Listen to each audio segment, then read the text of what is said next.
100 years ago, this coming week, work was completed on what may be the most famous ship ever built, the Titanic. And we know now that the great liner was doomed. She sank in the North Atlantic on April 15th, 1912, never completing her maiden voyage. But today, the Titanic's memory is being celebrated in the city where she was built, Belfast, Northern Ireland. And Mark Phillips has the story.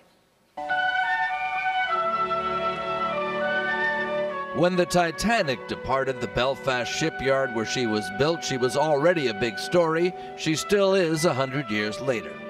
Now the images of the Titanic resting on the Atlantic seabed form a central part of a new exhibition center that Belfast hopes will spur a tourism bonanza, celebrating the shipbuilding crafts the city was once famous for.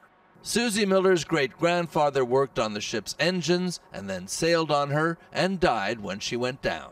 It was a terrible thing that happened to Titanic out in the middle of the Atlantic 100 years ago, but it was circumstance and human error that led to that. It wasn't anything to do with the build quality and the design of Titanic. Open your eyes. The anniversary has launched 1,000 commemorations, or so it seems, the biggest of which being the 3D re-release of the movie.